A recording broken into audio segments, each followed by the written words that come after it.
तो भाई हर साल जब सैमसंग का एस सीरीज का अल्ट्रा वाला फोन जब भी लॉन्च होता है भाई एक क्रेजी लेवल की एक्साइटमेंट रहती है। उस फोन को फटाफट बाय करो, फटाफट अनबॉक्स करो, देखो, समझो, मजा आता है। लेकिन इस साल वो उतना ज्यादा मजा मुझे आ नहीं रहा है। उसकी बहुत सारी वजह हैं। देखो, पिछले लगभग 5 दिन से ये फोन हमारे पास आ रखा है। हमने इसको खरीदा था, मतलब प्री बुक ही कर लिया था। तो जब हमको मिला है 5 तारीख को लगभग तो 5 तारीख से हमने इसकी टेस्टिंग स्टार्ट कर दी है। इसके अंदर मैंने सिम कार्ड डाल के थोड़ा बहुत टेस्ट करा हूं। तो काइंड ऑफ आप लोग एक 5 दिन का इनिशियल रिव्यू समझ सकते हो। मैं आपके साथ में अपना एक्सपीरियंस शेयर करूंगा। एंड मैं देख रहा हूं भाई बिना मतलब जबरदस्ती फालतू झूठ तारीफ कर रहे हैं लोग। झूठ, मैं मतलब लिटरली बोल रहा हूँ, झूठ बोल रहे हैं लोग इंटरनेट पे इसके बारे में। एंड मुझे बर्दाश्त नहीं हो रहा। फोन बहुत अच्छा है, इसमें कोई भी डाउट नहीं है, लेकिन जो इसकी कमियां हैं उनको झूठ बोल के, एटलीस्ट पहले ऐसा होता था कि झूठ बोल के भी नहीं छुपाया जाता था, बस उसको ऐसा ग्लांस ओवर कर दिया जाता था, ऐसा छोड़ दिया जाता था। लेकिन अभी झूठ बोल के उसको छुपाया जा रहा है। खैर, उसके बारे में हम बाद में बात करेंगे। हम स्टार्ट करते हैं अपने फोन के बारे में बात करना। देखो, पहले मैं आप लोगों को बहुत अच्छी अच्छी चीजें इस फोन के बारे में बताऊंगा, फिर मैं बताऊंगा कि भाई सैमसंग ने गड़बड़ कहां पर करी है इस फोन को लेकर। स्टार्ट करते हैं अपना रिव्यू। सबसे पहले प्राइसिंग की बात करेंगे। प्राइस जो है 1,40,000 रुपया है 256 जीबी वाले वेरिएंट के लिए। लेकिन क्योंकि मैंने इसको प्री बुक किया था तो मेरे को 512 जीबी वाला वेरिएंट देखने को मिल गया। एंड ये जो पर्टिकुलर वेरिएंट है मेरे को एक्चुअली 1,30,000 रुपए में मिला, क्योंकि जो सैमसंग स्मार्ट कैफे है, पंकज भाई अपने एकदम खास इंसान है। पेड प्रमोशन नहीं है, लेकिन अगर आपको अच्छे डिस्काउंट में सैमसंग के फोन चाहिए ना तो उनसे आप लोग डायरेक्ट कॉन्टेक्ट कर सकते हो। मैं नीचे कॉन्टेक्ट नंबर भी दे दूंगा। अगेन, पेड प्रमोशन नहीं है, लेकिन he is such a good guy भाई, तो हम भी व्हाई नॉट। बाकी फोन जो है 1,40,000 रुपए में आपको मिलेगा कुछ दिन बाद से, जब इसकी सेल जो है खत्म हो जाएगी। 256 जीबी वाला वेरिएंट, ठीक है। अब स्टार्ट करते हैं अपना review build quality and design से। तो डिजाइन के मामले में जैसे मेरे पास है ना S24 अल्ट्रा भी है एंड S25 अल्ट्रा भी हमने टेस्ट कर रखा है। एंड अगर मैं उनसे कंपेयर करता हूं तो हर साल धीरे धीरे सैमसंग जो है ना चीजों को राउंड करते जा रहा है, थोड़ी सी सटलिटी ऐड करते जा रहा है, थोड़ा सा पॉलिशिंग बढ़ाते जा रहा है। मतलब पहले चीजें ज्यादा चुभती थी, ठीक है, बट वो चुभन के अंदर एक कैरेक्टर था, एक ब्यूटी था, वो चीज धीरे धीरे सैमसंग कम करते जा रहा है। तो 25 अल्ट्रा में भी कम किया थोड़ा सा, और राउंडनेस आई इसके अंदर और थोड़ा ज्यादा राउंड हो गया है। तो साइड का जो फ्रेम वगैरह है, हालांकि ये अभी भी वैसे टाइप का ही फ्रेम है जो मतलब बोलते हैं ना फ्लैट टाइप का, और साइड में जो है शार्प है, लेकिन पहले से काफी कम हो गया है। तो ये चीज काफी अच्छी है और मेरे को कोई ऐसा इशू देखने को नहीं मिला। 214 ग्राम का वेट है, वेट भी पहले से काफी कम हुआ है। तो अगर आप लोग इसको S24 अल्ट्रा या S25 अल्ट्रा से कंपेयर करते हो तो आपको थोड़ा सा स्लाइटली हल्का लगेगा एंड थोड़ा सा पतला भी लगेगा। लेकिन मैं सोचा था 7.9 mm थोड़ा ज्यादा पतला फील होगा, लेकिन नहीं, S25 अल्ट्रा एंड इसके अंदर मेरे को इतना ज्यादा थिकनेस डिफरेंस फील नहीं हुआ। ऑलमोस्ट सेम ही थिकनेस है। बाकी वेट बैलेंस वगैरह सैमसंग का अच्छा ही रहता है भाई, उसमें कोई भी डाउट नहीं है, अच्छा ही है। और ये कोबाल्ट वॉयलेट कलर है, ब्लैक कलर भी आता है, स्काई ब्लू भी आता है, और एक गोल्डनिश कलर है जो ऑनलाइन ही मिलता है। वो मेरे को कलर बहुत अच्छा लगा भाई, वो भी आप लोग देख सकते हो अगर आप प्लान कर रहे हो तो। बाकी बिल्ड क्वालिटी वाइज फोन मजबूत है क्योंकि एल्यूमिनियम में बना हुआ है, ठीक है। अगेन, उतना स्ट्रॉन्ग नहीं है जितना ये टाइटेनियम वाला था, जैसे S24 अल्ट्रा, S25 अल्ट्रा, इसके अंदर टाइटेनियम फ्रेम वाला आया था। उन फोन के अंदर जो मेटल का फ्रेम था वो टाइटेनियम मेटल में था एंड भाई वो बहुत ही ज्यादा स्ट्रॉन्ग हुआ करता था। मतलब वो गिरने पे कुछ उसमें डेंट नहीं आवे, कुछ नहीं, मतलब थोड़ा सा हार्ड मेटल है ना वो, तो उसमें डेंट वगैरह नहीं आता था। ये वापस से इन लोग ने एल्यूमिनियम पे शिफ्ट कर दिया है। अब एप्पल ने टाइटेनियम पे शिफ्ट किया तो सैमसंग ने भी शिफ्ट किया, फिर अब एप्पल वापस एल्यूमिनियम पे आ गया तो इन लोग ने भी वापस एल्यूमिनियम पे आ गए। एंड इनका कहना यह है कि भाई थोड़ा ज्यादा बेटर थर्मल मैनेजमेंट है। मतलब अगर थर्मल मैनेजमेंट बेटर था तो जबरदस्ती 2 साल क्यों दिया, बस एप्पल को कॉपी करने के लिए। खैर, मटेरियल वाइज एल्यूमिनियम से मेरे को कोई प्रॉब्लम नहीं है और मजबूत भी है फोन में मेरे को कोई कमजोरी नहीं है। लेकिन अगर ये जैसा आप लोग S25 अल्ट्रा या 24 अल्ट्रा चलाते थे, बिना केस के बिंदास चला पाते थे कि भाई गिरेगा तो डेंट वगैरह आने वाला है नहीं, बहुत कम ही डेंट आएगा, वैसा इसको नहीं चला सकते आप लोग को। इसके साथ में थोड़ा सा केयरफुल रहना पड़ेगा, आपको कवर वगैरह लगाना पड़ेगा, नहीं तो अगर ये बिना कवर के गिरेगा तो इसके ऊपर अच्छे खासे डेंट्स आपको देखने को मिलेंगे। वो चीज ध्यान में रखो। इसके अंदर IP68 की रेटिंग आती है, मतलब वाटर वगैरह से अच्छा खासा प्रोटेक्शन है। बट आई विश की जैसे अभी सारी चाइनीज फोन्स के अंदर आपको IP69 की रेटिंग देखने को मिलती है, वैसी रेटिंग इसके अंदर नहीं है भाई। चलो IP69 नहीं है वो ठीक है, मैं कोई उसको इग्नोर कर सकता हूँ। ये वाटर वाली जो प्रोटेक्शन लेयर इन लोग स्क्रीन के ऊपर डालते हैं चाइनीज फोन वाले, मतलब अगर फोन के ऊपर पानी भी गिरा है ना तो भी डिस्प्ले का टच जो है अच्छे से काम करता है, वो इसके अंदर नहीं है। वो होना चाहिए। मैं जब भी कोई चाइनीज फोन से सैमसंग पे या आईफोन पे जाता हूँ तो वो चीज काफी मिस करता हूँ, क्योंकि फोन के ऊपर जरा भी पानी रहता है ना तो अच्छे से डिस्प्ले काम नहीं करता है। तो ये चीज मैं बोलूंगा कि सैमसंग को ऐड करनी चाहिए थी, लेकिन भाई सैमसंग बीइंग सैमसंग क्या ही करे। बट ओवरऑल बताऊं तो डिजाइन वाइज मेरे को इतना कोई मेजर डिफरेंस नहीं लगा। खाली यहाँ पर जो कैमराज हैं वो पहले ऐसे इंडिविजुअल रिंग्स थे, अब उसको एक आइलैंड के अंदर डाल दिया जो ग्लास का आइलैंड है। मेरे को पहले लगा था ये प्लास्टिक है, लेकिन ये ग्लास है और मजबूत है, तो मेरे को ऐसा कोई इशू नहीं लग रहा और दिखने में अच्छा है भाई। ये वॉयलेट कलर है, लुक्स गुड, बट इसके ऊपर फिंगरप्रिंट्स वगैरह अच्छे खासे आते हैं, तो अगर कवर वगैरह लगाओगे तो सही है। बाकी फ्रंट साइड में इन लोग ने जो ये ग्लास दिया है ये आर्मर 2 है। आई वाज थिंकिंग कि कुछ ऐसा इन लोग नया ग्लास लेके आते, क्योंकि कॉर्निंग ने ही सेम सिरेमिक शील्ड 2 बनाया था जिसके ऊपर बिल्कुल स्क्रैचेस वगैरह नहीं आते भाई, वो बहुत ही जबरदस्त ग्लास है। तो आई वाज थिंकिंग कि वैसे टाइप का कुछ ग्लास आएगा इस बार सैमसंग की तरफ से भी, लेकिन नहीं, आर्मर 2 देखने को मिलता है। ये भी काफी ज्यादा स्क्रैच रेजिस्टेंट है, but it is not as good as in iPhone ceramic shield 2, तो वो चीज यहाँ पर मिसिंग है। लेकिन आपको स्क्रीन गार्ड तो लगाना ही पड़ेगा, ये चीज आप लोग समझ लो। खैर ओवरऑल कंफर्टेबल तो है होल्ड करने में, थोड़ा बड़ा फोन है, बल्कि फोन है, ये चीज याद रखो। 6.9 इंच की स्क्रीन है तो बड़ा फोन है भाई, बड़ा नहीं काफी बड़ा फोन है, और आपको वो वेट फील होगा। इसके पहले मैं एक मोटोरोला का फोन चला रहा था भाई, वो 170 ग्राम के आसपास होगा, उसके ऊपर से मैं इस पे आया बड़े बल्कि फोन के ऊपर, तो मेरे को वेट अच्छा खासा फील हो रहा है मेरे हाथ में। मतलब इसको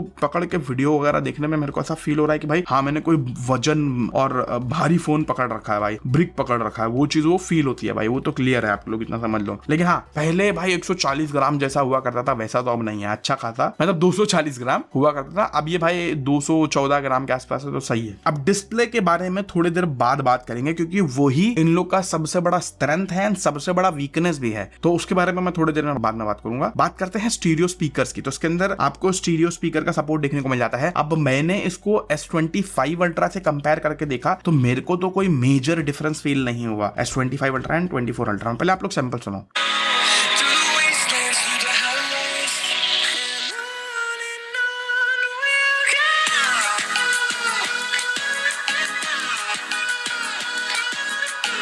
ये 25 था, ये 26 अल्ट्रा है।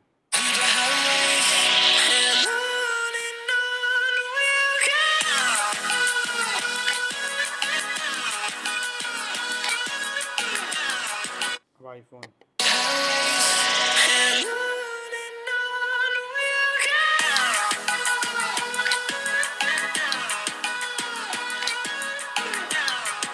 तो आपने जैसा सैंपल सुना तो मुझे ऐसा लगता है कि speakers are kind of similar to S25 Ultra, but iPhone से थोड़े से ज्यादा बेटर है भाई, जो कि काफी क्रेजी है। मैंने सोचा था कि भाई आईफोन को बीट नहीं कर पाएगा, लेकिन हाँ आईफोन से थोड़ा सा स्लाइटली बेटर मेरे को इसका स्पीकर लगे भाई, तो स्पीकर की क्वालिटी अच्छी है। अब बात करेंगे परफॉर्मेंस की, तो इसके अंदर स्नैपड्रैगन 8 एलीट Gen 5 चिप है, LPDDR5X रैम है 12 GB की, और अगर आप लोग 1 TB वाला वेरिएंट लेते हो तो उसके अंदर आपको 16 GB की रैम देखने को मिलेगी। एंड UFS 4.1 स्टोरेज लोगों ने बोला था, लेकिन आई थिंक इसके अंदर UFS 4.0 स्टोरेज है। अब इसके अंदर मैंने मल्टीपल बेंचमार्क्स करके देखे, एंड यहाँ पर स्क्रीन के ऊपर मैं आपको बेंचमार्क्स भी दिखा ही रहा हूँ भाई। Antutu में ऑलमोस्ट 4 मिलियन का इसने Antutu स्कोर करा है, लेकिन 10 डिग्री टेम्परेचर भी बढ़ा है भाई। एंड Geekbench में भी भाई कमाल का स्कोर निकालता है भाई, 3600 का सिंगल मल्टी कोर स्कोर 10,000 के ऊपर का है। एंड जब CPU थ्रॉटलिंग टेस्ट किया तो वहां पर 65% का हमको थ्रॉटलिंग दिखी, मतलब थोड़ा सा थ्रॉटलिंग है, थोड़ा रेड लाइन है, थोड़ा ग्रीनिश थोड़ा सा कम है भाई। फिर उसके बाद मैंने वाइल्ड लाइफ का एक्सट्रीम स्ट्रेस टेस्ट किया भाई, उसके अंदर 77% की स्टेबिलिटी लेकर आया है, जो कि एक न्यू फोन के हिसाब से काफी ज्यादा है। तो यहाँ पर मैं बोलूंगा जो इन लोग ने इसके अंदर एल्यूमिनियम डाला है प्लस जो बड़ा वाला इन लोग ने वेपर चेंबर डाला है वो काम करते हुए दिख रहा है, क्योंकि इनिशियल 4-5 दिन ना फोन थोड़ा ज्यादा गर्म रहता ही है। ये चीज आप नोटिस करोगे जब भी आप कोई नया फोन खरीदोगे तो, क्योंकि वो बैकग्राउंड में सारी प्रोसेसिंग वगैरह और आपका यूसेज पैटर्न लर्न करते रहता है, उसके हिसाब से थोड़ा सा फोन गर्म होता ही है। लेकिन यहाँ पर मेरे को ऐसा लग रहा है कि इन लोग ने अच्छा काम करा है, फोन के अंदर मेरे को ओवर हीटिंग देखने को नहीं मिली, तो ये चीज काफी अच्छी है। और क्योंकि इसके अंदर भाई देखो एक तो सबसे टॉप लेवल का प्रोसेसर है, उसके बाद में सबसे टॉप लेवल का UI भी है इसके अंदर, जो इसका UI है One UI 8.5 भाई जबरदस्त है। इसके वजह से आपको डेली चलाने का जो एक्सपीरियंस आएगा इस फोन को वो बहुत ही ज्यादा लाजवाब है भाई, बहुत ज्यादा फास्ट फील होता है। जो एनिमेशंस है they are very very smooth, very fast and flowy animation है, मतलब ऐसा बोलते हैं ना बहुत रश नहीं हो रहा है एनिमेशन में, एकदम मतलब एकदम बोलते ना वो एक नजाकत होती है ना एनिमेशन के अंदर, वो एकदम नजाकत के साथ में एकदम स्मूथली एनिमेट होता है, ना कि एकदम फास्ट रप रप रप हो रहा है, वैसा नहीं है। तो मेरे को अच्छा लगा, मतलब फास्ट भी है प्लस साथ ही साथ में बहुत ज्यादा फ्लूइड भी है। Again this is because of that optimisation भाई, जो इनका ऑप्टिमाइजेशन है वो लाजवाब है। मतलब इसके आसपास कोई है तो वो भाई ऑक्सीजन ओएस है, उसके अलावा भाई इनके यूआई को कोई टक्कर नहीं दे सकता। और जो परफॉर्मेंस है डेली में वो बहुत ही जबरदस्त है, इसमें कोई डाउट नहीं है भाई। इवन जो S25 अल्ट्रा है, 24 अल्ट्रा है, उनमें भी परफॉर्मेंस बहुत अच्छी है। तो मतलब परफॉर्मेंस में आपको कोई दिक्कत नहीं आने वाली, इतना आप लोग समझ लो। हाँ, गेमिंग की बात करूं तो अभी के टाइम पे गेमिंग बिल्कुल अच्छी नहीं है इसके अंदर, क्योंकि इसके अंदर हमने मल्टीपल गेम्स टेस्ट करके देखे। हमने जेंशिन खेला, वुदरिंग वेव्स खेला, लेकिन अभी फिलहाल BGMI का मैं आपको एक खाली वो दिखा दूं तो हमने जब BGMI खेल के देखा तो BGMI के अंदर थोड़ा सा इशू ये आ रहा है कि फिलहाल BGMI सिर्फ 90 FPS सपोर्टेड है, और 90 FPS भी उतना अच्छा नहीं चल रहा है। तो भाई मतलब क्या ही बोलूं। खैर मुझे ये तो पता है कि कुछ दिन में जब इसका अपडेट वगैरह आएगा, थोड़ा और ज्यादा ये स्टेबल होगा, तो गेमिंग के ऊपर स्पेसिफिकली मैं थोड़े टाइम बाद ही कमेंट कर पाऊंगा। अभी मैं गेमिंग के ऊपर आउटराइटली कोई कमेंट नहीं कर सकता। ओवरऑल इतना समझ लो कि भाई ये चिप हमने यूज कर रखी है, एंड जितना अभी तक के नंबर्स मैं देख पा रहा हूं AnTuTu बेंचमार्क एंड बाकी बेंचमार्क्स का, specifically 3D Mark stream stress test का, तो मुझे इतना पता है कि भाई इन लोग ने हीटिंग के ऊपर अच्छा कंट्रोल करा है। तो ओवरऑल आपको गेमिंग भी इसके अंदर तगड़ी देखने को मिलेगी, बट एक दो अपडेट का आपको वेट करना पड़ेगा, इतना आप लोग समझ लो। और हैवी एप्लीकेशन वगैरह हो गया, मल्टीटास्किंग हो गया, वो सब बहुत जबरदस्त है भाई, इसमें कोई डाउट। और वो सारी चीजों की वजह है भाई One UI 8.5, भाई 7 साल का सॉफ्टवेयर अपडेट, 7 साल का सिक्योरिटी अपडेट, और क्या चाहिए भाई आदमी को। लेकिन इस बार भाई इन लोग ने पूरे इवेंट में सिर्फ AI इतना AI बका है ना भाई, मैं AI सुन के मेरा दिमाग खराब हो गया। और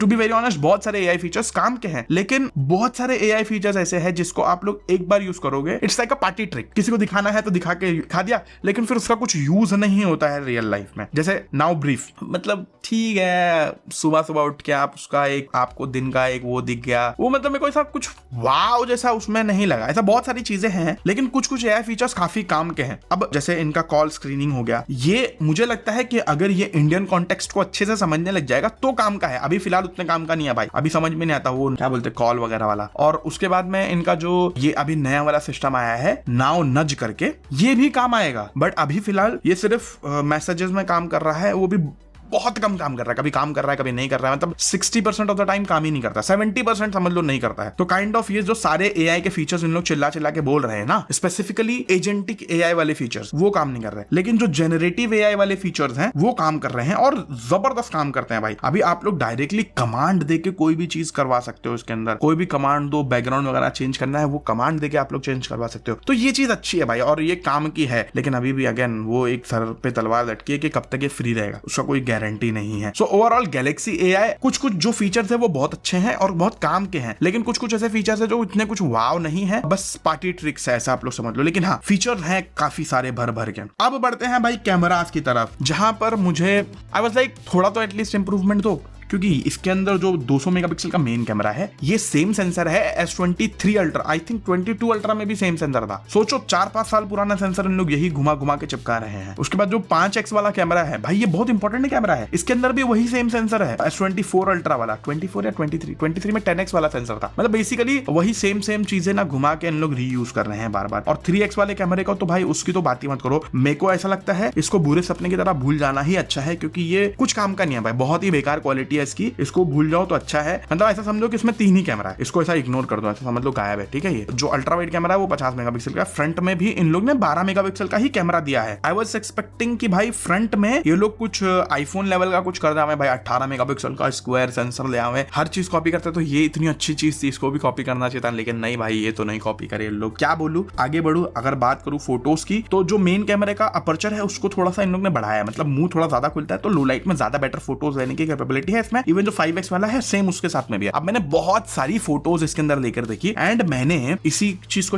टेस्ट करने के लिए iPhone 17 Pro Max है, उसके बाद Vivo X300 Pro है, इनसे भी थोड़ा सा कंपेयर किया। देखो this is not a dedicated camera comparison, but थोड़ा मैंने कंपेयर किया। मैं साइड बाय साइड आपको सब फोटोज दिखा रहा हूं। तो मल्टीपल फोटोज लेने के बाद में एक चीज समझ में आई कि भाई ये फोटोज अच्छी ले रहा है, उसमें कोई डाउट नहीं है। लेकिन भाई आज के टाइम पे ऐसे फोन है फोटोज के मामले में, चाइनीज फोन स्पेसिफिकली, जो बहुत ही ज्यादा लाजवाब फोटोज लेते हैं, उनके सामने सामने भाई स्टैंड नहीं कर सकता ये, इतना आप लोग समझ लो। चाहे वो मैं Xiaomi का 17 अल्ट्रा बोल दूं या फिर इवन Vivo जो X300 Pro है, इसको मैं अगर अच्छे से फोटोज लेना चाहूं भाई, ये बहुत ही ज्यादा कमाल की फोटोज लेता है। लेकिन एक चीज मैं बोलूंगा कि रिलायबिलिटी के मामले में ये Vivo से ज्यादा रिलायबल है। मतलब मैं इसके ऊपर ज्यादा ट्रस्ट कर सकता हूं Vivo के कंपैरिजन में। Vivo में कैसा है, अगर मैं 10 फोटो ले रहा हूं तो 10 में से 7 फोटो बहुत ही ज्यादा लाजवाब आएगी, लेकिन 3 क्वेश्चनेबल रहेगी। लेकिन इसमें भाई मैं बोल सकता हूं 8 फोटो बहुत ही ज्यादा लाजवाब आएगी, और वो जो 10% का इंक्रीमेंट है वो बहुत बड़ी चीज है स्पेसिफिकली रिलायबिलिटी के मामले में। बट ये आईफोन की बात करूं तो यहां पर वो मैं 9 कर सकता हूं, इतना बड़ा फर्क है। मतलब iPhone is like king in the reliability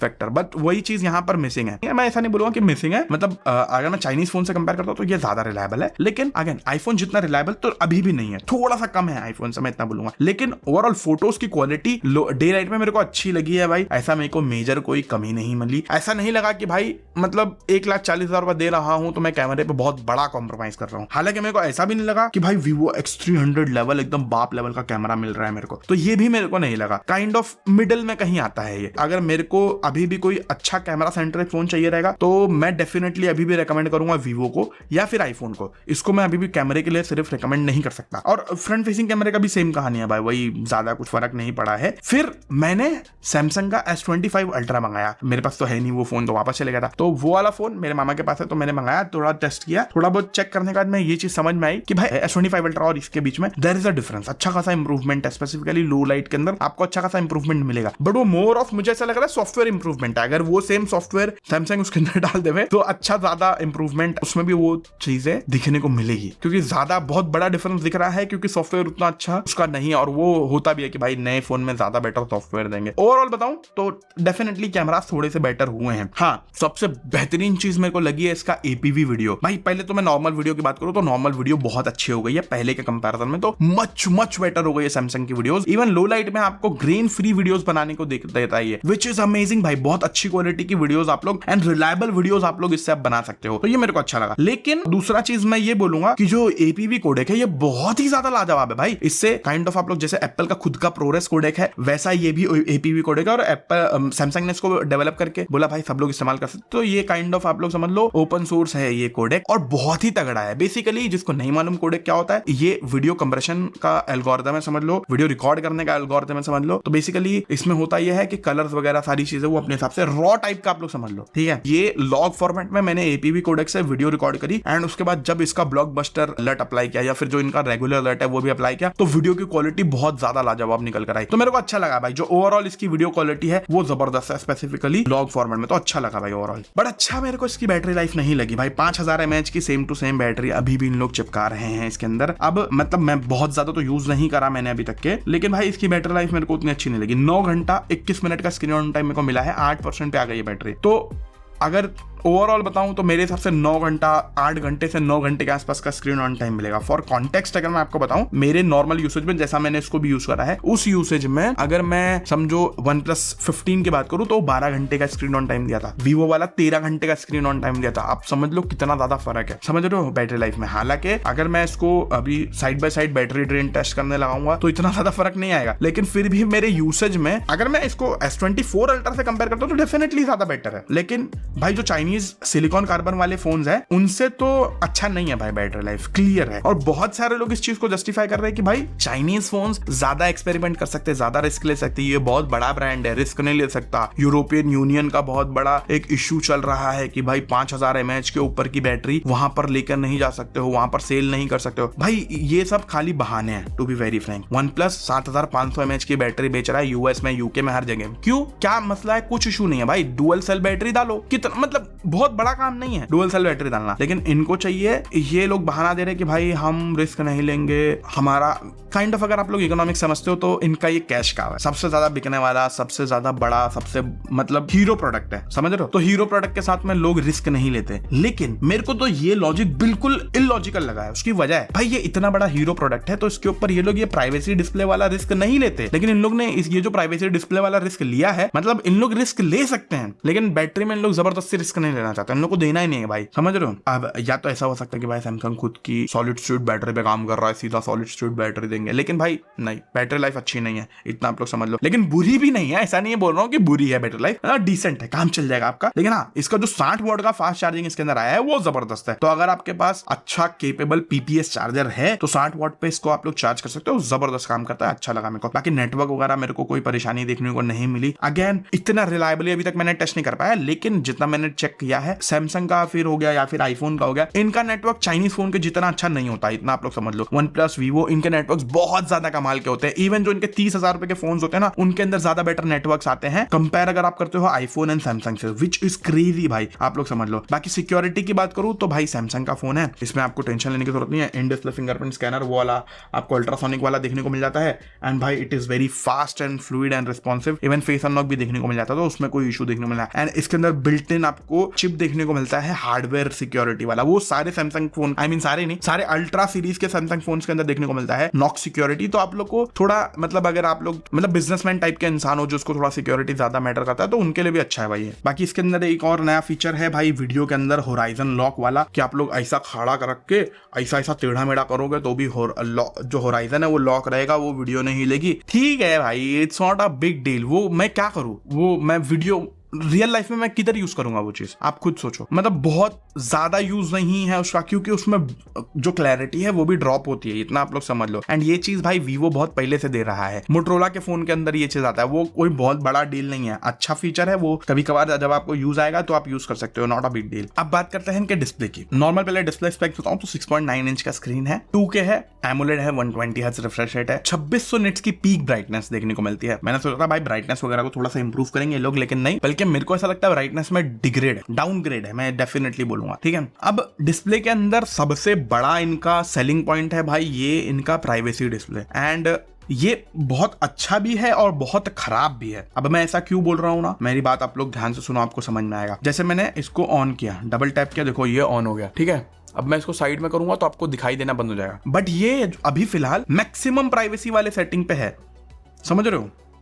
अगर मैं मैक्सिमम प्राइवेसी वाले सेटिंग पे अगर आपको दिखाऊं तो डिस्प्ले का जो लुक है वो एकदम ही डल हो जाता है। देखो ये ऑफ हो गया, मैं ऊपर आपको दिखाता हूं, तो डिस्प्ले का जो कलर्स है ना बेसिकली वो बहुत ही ज्यादा डल हो जाता है गाइस। वो कैमरे पे इतना ज्यादा अच्छे से विजिबल नहीं होता है, बट वो बहुत एक सिग्निफिकेंट डिफरेंस दिखता है भाई, बहुत बड़ा डिफरेंस दिखता है। और वो लोगों ने हाईलाइट ही नहीं किया कि भाई जब मैक्सिमम उस पर आप लोग रखते हो तो कलर्स वगैरह बेरंग हो जाता है बेसिकली। जैसा लॉग वीडियो होता है, अगर आप लोग लॉग वीडियो देखे हो तो लॉग वीडियो का कलर कैसा रहता है, बेरंग दिखता है, फिर उसके ऊपर कलर वगैरह जब ऐड करो तो फिर उसके अंदर थोड़े कलर्स आते हैं तो थोड़ा खूबसूरत होता है, वैसे टाइप का हो जाता है भाई, एकदम लॉग कलरलेस। तो जो मैक्सिमम वाला सेटिंग है ना तो वो बिल्कुल ही यूजलेस है। जो इसका नॉर्मल वाला सेटिंग है बिना, वो थोड़ा सा यूजफुल है, बट वो बिल्कुल काम का नहीं है। क्यों काम का नहीं है मालूम है, क्योंकि साइड से अगर मैं देखूंगा ना तो मेरे को दिख जाएगा स्क्रीन के ऊपर कि क्या चल रहा है। हालांकि टेक्स्ट क्या चल रहा है वो मुझे नहीं दिखेगा, बहुत अच्छे से मैं रीड नहीं कर सकता, लेकिन ओवरऑल अगर मैं बताऊं तो ये जो पर्टिकुलर फीचर है प्राइवेसी वाला, ये मेरे को कुछ ज्यादा काम का लगा नहीं है, स्पेसिफिकली नॉर्मल यूज करने में। ये कब काम आएगा कि भाई मेरे को ऊपर से कोई मैसेज आ रहा है तो ऊपर से अगर मैसेज वो मैक्सिमम वाला उसमें मैं ऑन करके रखूं तो ऊपर वाला जो मैसेज है वो ब्लर दिखेगा साइड वाले को, ठीक है। तो वो मेरे को डिस्टर्ब नहीं करेगा, वो मेरा काम नहीं खराब करेगा। मेरे को पिन डालना है, उसमें मैं लोअर क्वालिटी डिस्प्ले वाला फोन के साथ में पिन डाल सकता हूँ, मेरे को उसमें कोई इशू नहीं होने वाला, लेकिन मैं वो 24 घंटा ऑन करके नहीं रखूंगा भाई। एंड वो 24 घंटा ऑन करने के लिए है भी नहीं। जो इसके अंदर 2-3 सेटिंग आपको देखने को मिलती है, जैसे आप प्राइवेसी डिस्प्ले लोगे तो condition for turning on WhatsApp, GPay, PhonePe, pin, pattern, password and notification popup, ये मैंने ऑन करके रखा है। तो अब कोई भी नोटिफिकेशन आता है तो उसके ऊपर साइड वाले को नहीं दिखेगा। अब सिंपल सी बात ये है कि क्या आप लोग ऐसे एनवायरमेंट में रहते हो, जैसे बहुत ज्यादा लोग लोकल में ट्रैवल करते हैं या मेट्रो में ट्रैवल करते हैं, तो उसके अंदर प्राइवेसी डिस्प्ले आपको काम आ सकता है। अगर आप लोग मैक्सिमम पे डालोगे तो फिर वो यूजलेस हो जाता है, ठीक है, बहुत ही घटिया कलर्स दिखाता है भाई। तो मैक्सिमम पे डालोगे तो कुछ काम नहीं आएगा, लेकिन अगर आप लोग मैक्सिमम पे नहीं डालोगे तो भी कुछ काम नहीं आएगा, क्योंकि ऐसा लगेगा साइड वाले को कि आपने खाली ब्राइटनेस कम कर रखी है, वही वाला होने वाला है। बेसिकली इसके अंदर जो डिस्प्ले आता है उसके अंदर इन लोग ने ना डुअल डिस्प्ले टेक्नोलॉजी यूज करी है, डुअल मैजिक पिक्सल समथिंग ऐसा इन लोग बोलते हैं, इसका नाम है फ्लेक्स मैजिक पिक्सल, हाँ ये एग्जैक्ट उसका नाम है। तो इसका काम कैसा है मालूम है, 2 अलग अलग टाइप के पिक्सल्स यहाँ पर यूज हो रहे हैं। एक पिक्सल जो है उसके साइड में ना शटर्स है, ठीक है, मतलब उसके साइड में, जैसे मैं आपको स्क्रीन के ऊपर दिखा रहा हूँ तो उसके साइड में काइंड ऑफ आप लोग वो पर्टिकुलर पिक्सल की जो भी लाइट है वो साइड में नहीं जाएगी, ठीक है, वो नैरो एकदम सिर्फ सामने ही थ्रो करेगी, जैसे लेजर लाइट होती है, ठीक है। आपने लेजर लाइट देखा होगा और आपने फ्लैश लाइट देखा होगा। अब एग्जांपल के लिए ये समझो, अब इसके अंदर ये लाइट है, मैंने ये चालू किया, ठीक है, देखो ये कुछ इतने जगह पे फोकस कर रहा है, इतने जगह पे लाइट फेंक रहा है। अगर मैं इसको ओपन करता हूँ तो इसने लाइट फेंकना कम जगह पे कर दिया, ठीक है। तो यही सेम तरीके से ये भी काम करता है कि जब मैंने इसको ओपन किया तो ये चारों तरफ लाइट फेंकने लगा, जब मैंने इसको क्लोज किया तो ये सिर्फ बीच में लाइट फेंक रहा है। तो दो अलग अलग टाइप की यहाँ पर समझ लो इसमें लाइट यूज हुई है, मतलब पिक्सल्स यूज हुए बेसिकली। जो आधे पिक्सल्स है वो सामने लाइट फेंकते हैं और आधे पिक्सल्स चारों तरफ लाइट फेंकते हैं। तो जो आधे पिक्सल्स हैं उनकी वजह से आपको अच्छा खासा साइड से भी व्यू वगैरह अच्छा देखने को मिल जाता है। लेकिन क्योंकि आधे पिक्सल जो हैं वो सिर्फ सामने लाइट फेंक सकते हैं ना, इसके वजह से जो नॉर्मल S25 अल्ट्रा था उसकी डिस्प्ले और इसकी डिस्प्ले में आपको बड़ा फर्क देखने को मिलेगा। मतलब नॉर्मली भी जब ये प्राइवेसी डिस्प्ले का सिस्टम जब ऑफ भी होता है ना, तो भी ये उतनी अच्छी डिस्प्ले नहीं दिखती जितनी नॉर्मल वाली डिस्प्ले दिखती है। इसके अंदर क्लियरली आपको फील आएगा कभी कभार यूज करने में कि भाई जैसे आप कोई थोड़ा सा लेस PPI वाला डिस्प्ले यूज कर रहे हो, मतलब इसका जो पिक्सल डेंसिटी थोड़ा सा कम फील होता है। ऐसा लगता है कि भाई ये 720p या फिर 1080p डिस्प्ले है, उतना ज्यादा शार्प फील नहीं होता है। इवन अगर जब वो बंद होता है तो मतलब उसका फायदा तो है पिक्सल प्राइवेसी वाले का, लेकिन नुकसान भी है, ये उतना ज्यादा शार्प नहीं फील होता है। मतलब आपको साइड बाय साइड वीडियो दिखाई रहा हूं एकदम जूम करके, ठीक है, तो आपको एक आइडिया लगेगा। शार्पनेस में एक अच्छा खासा डाउनग्रेड दिखता है इवन जब प्राइवेसी डिस्प्ले ऑफ होता है तो भी, क्योंकि साइड में फेंकने वाला जो लाइट वाला पिक्सल है वो आधे है ना, तो इसकी वजह से समझ रहे हो। एंड जब प्राइवेसी डिस्प्ले ऑन होता है तब तो भाई बहुत ही बेकार दिखता है। तब ऐसा लगता है आप लोग 720p डिस्प्ले देख रहे हो, वो भी कोई TFT पैनल है कोई बेकार सा वैसे टाइप का दिखता है। तो ये मेरे को पर्टिकुलर फीचर की वजह से ऐसा लगता है कि भाई सैमसंग वाले कहते हैं ना कि भाई हम बहुत बड़ी कंपनी है, हम बहुत तगड़ा रिस्क नहीं ले सकते। मेरे को ये फीचर ना सच्ची बोलूं तो ऐसा लगा कि इन लोगों ने बहुत बड़ा रिस्क ले लिया है अपने अल्ट्रा के साथ में, क्योंकि it's not a big deal to be honest. अगर ये सेम फीचर मेरे को चाहिए होगा तो मैं 200 रुपए का स्क्रीन गार्ड आता है प्राइवेसी वाला वो लगवा लूंगा, उससे भी ब्राइटनेस ड्रॉप होता है, उससे भी क्लैरिटी ड्रॉप होती है और इससे भी होती है। तो मेरा फायदा क्या हुआ आप लोग समझ रहे हो मैं क्या बोल रहा हूँ। तो ओवरऑल भाई I am not very like happy with this particular display. बाकी सबसे बड़ा एक बहुत लंबा वाला कांड हुआ था कि सैमसंग वाला कह रहा है कि भाई हम अपने फोन के अंदर 8 बिट डिस्प्ले नहीं अब बढ़ाकर थोड़ा अच्छी क्वालिटी का डिस्प्ले दिए हैं भाई, 10 बिट वाला कलर ले लो मजे करो भाई। देखो 8 बिट डिस्प्ले और 10 बिट डिस्प्ले में फर्क ये होता है कि 8 बिट डिस्प्ले जो है वो 16 मिलियन कलर दिखाता है, 10 बिट डिस्प्ले जो है वो 1 बिलियन कलर दिखाता है। बहुत बड़ा फर्क है। इसके वजह से क्या होता है, कुछ ऐसे सीन्स हैं जिसमें लाइट का एक थ्रो है, जैसे आप ये पर्टिकुलर देख रहे हो तो इसके ऊपर लाइट जो धीरे धीरे कम हो रही है, उसको बोलते हैं ग्रेडियंट, ठीक है। तो ग्रेडियंट के अंदर आपको एक ऐसा बैंडिंग दिखेगा, ऐसा लाइंस दिखेंगे, ठीक है, बैंडिंग दिखेगा ऐसा। तो वो बैंडिंग जो है अगर आप 10 बिट वाला डिस्प्ले में देखोगे तो बैंडिंग कम दिखेगा, वो एकदम स्मूथ दिखेगा। मैं साइड बाय साइड 2 फोटो दिखा रहा हूं, आपको समझ में आएगा। लेकिन प्रॉब्लम ये है कि ये बैंडिंग मोस्टली किसी को भी भाई बड़े डिस्प्ले पे ही दिखता है। मुझे नहीं दिखा आज तक के, मेरे को आज तक के कभी ऐसा फील नहीं हुआ S25 अल्ट्रा यूज करते हुए, 24 अल्ट्रा यूज करते हुए कि काश इसके अंदर 10 बिट डिस्प्ले होता तो ये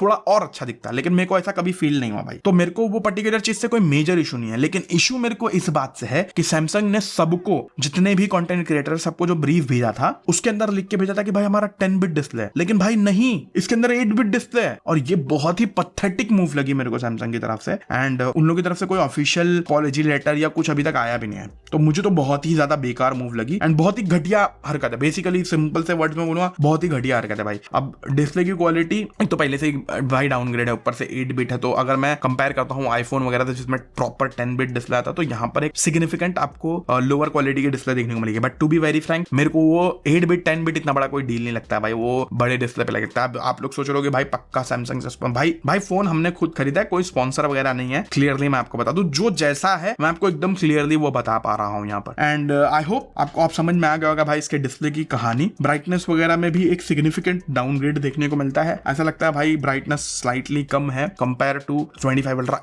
इवन सबसे बड़ा मसला ये है, जो इसके डिस्प्ले पे एंटी रिफ्लेक्शन वाला कोटिंग आता था वो भी रिड्यूस हुआ है, उसका भी क्वालिटी। अगर मैं 24 से भी कंपेयर करता हूं तो भी मेरे को कम दिखता है। मैं आपको साइड में दिखा रहा हूं, 4 फोन को मैंने कंपेयर किया था, 25 ultra, 26 ultra and 24 ultra and iPhone 17 pro max. सबका आपको एंटी रिफ्लेक्शन वाला आपको दिखने को मिल रहा होगा। But to be very frank, मेरे को इतना कुछ वाव नहीं लगा भाई, जो है ओके लगा भाई, सच बोलूं तो। मतलब इसमें इस बार इसका जो एंटी रिफ्लेक्शन वाला कोटिंग है वो डाउनग्रेड होके सेम लेवल पे आ गया है आईफोन के। बस इनको सिर्फ आईफोन करना है, सब कुछ आईफोन से ही कॉपी करना है। अब मैं क्या ही बोलूं। खैर जो भी है, ये था मेरा review about this Samsung Galaxy S26 ultra. अभी देखो एक इनिशियल स्टेज का रिव्यू है, पूरा एकदम फुल फ्लैश तो रिव्यू नहीं है ये, जो मैं प्रॉपर 10-12 दिन 15 दिन फोन में सिम कार्ड डाल के यूज करूंगा तब ज्यादा बेटर तरीके से आपको बहुत सारी चीजें बता पाऊंगा। लेकिन फोन के अंदर बहुत सारी चीजें अभी अपडेट के द्वारा आनी बाकी हैं, इसकी वजह से मैं वो वाला रिव्यू कुछ टाइम बाद ही आप लोग के लिए लेके आ पाऊंगा। लेकिन ओवरऑल मेरा initial impression kind of 5 day review जो है वो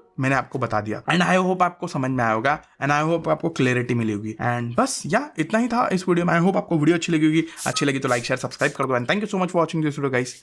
बाय बाय।